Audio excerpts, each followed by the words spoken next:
After the huge storms that hit in 2024, we all could use a quiet season, but of course that might not be the case.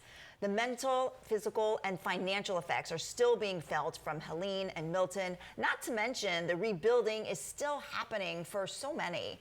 Here to help ease our anxiety is Claire Reynolds from the Crisis Center of Tampa Bay. So welcome to the show. It's always great to have you here. Good morning, Jill. It's great to be here. Thank you so much. Yeah, we were talking a little bit earlier, and once the start of hurricane season hit, I was wondering if your calls increased. Yeah, we're already starting to see people call in just with that anxiety, right?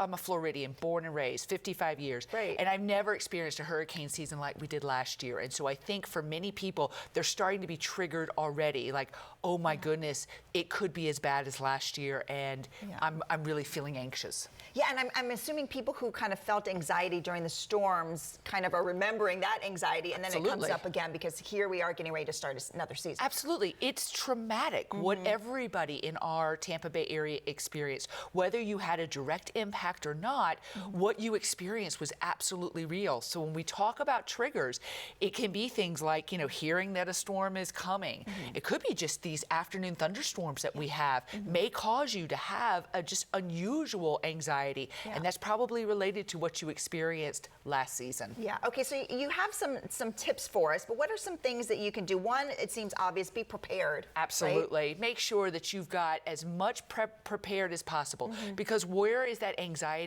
really, where is that starting from? It's starting from that fear that we won't have everything we need. So start now. Get your batteries together, get your flashlights together, and just like Sarah and Krista just talked about, please get your fun reading. Do some things that for self-care, that's really important to make sure you include that in your preparations. Yeah, read one of their books. They sound amazing, right? They look so much fun. Yeah. Okay, and then you say take care of yourself, so get enough sleep, all that kind of stuff. Absolutely, and start doing that now, making sure that you're monitoring what you're eating, what you're watching, what you're consuming from social media. Make sure you're getting exercise, rest, hydration, all of those things to make sure you're physically ready for when that height of hurricane season happens and that stress level goes up. Yeah, and then you also say it's helpful to talk to others about how you're feeling, not to keep it all inside. Always. Yeah. That's the most important thing that anybody can do, because more than likely your friends, your neighbors, people around you are struggling in the same way that you are. True. So there's a lot of comfort in that. And if you don't feel like you can reach out, you can always call us at the Crisis Center of Tampa Bay 24 hours a day, 7 days a week by calling 211, or go to our website. We actually have a spot on our website just dedicated to hurricane anxiety and preparation. Yes, and then you also recommend, if a storm is approaching, to limit social media, because I think what happens with hurricanes is, sometimes we have 2 weeks, and then the days just count down, and then that anxiety builds. So maybe limit what you're watching. Limit what you're watching, and also whom you're watching. Yes. We know that local media is the best because they are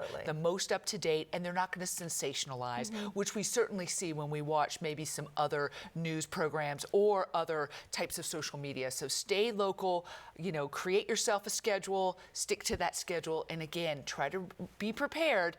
And when it's time to go, you have to go this year. I think that's one of the things we learned.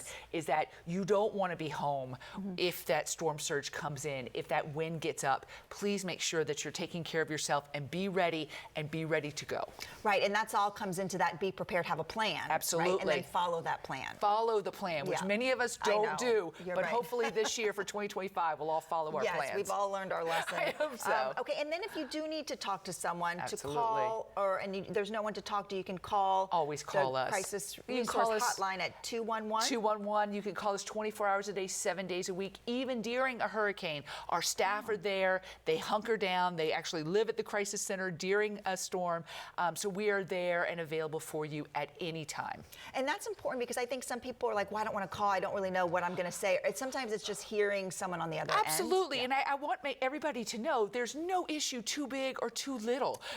If you're struggling with something, it's really important that you talk about it, because you will be surprised at how much better you feel just to get it out of your heart, off your chest, and and it also will help you to create that plan that you need to move forward. Yeah, and because of what we went through last year with hurricanes, you actually put something on your website. Can you talk a little bit about that? We do. We have a full page just dedicated to hurricane preparedness, how to manage hurricane anxiety, all of those things. And we will continue to update that as our hurricane season progresses. Yeah, and it's important to know, to let people know that 211 is for anything. Anything, absolutely. Not just hurricane related, but any issue, anything that is concerning you, any connection to resources, whatever that social service resource might be, we have that information ready and available for you. And if you just need someone to talk to, absolutely. If you want to just hear a friendly voice. Absolutely. And our staff, again, they're available 24 hours a day, 7 days a week. So sometimes it's 3 in the morning when you can't sleep and you need to talk to somebody, just pick up the phone, give us a call. Perfect. Well, thank you so much. Thank you. helped to ease my anxiety, just so you glad. being here. So thank you so much. And for more information, you can head to crisiscenter.com.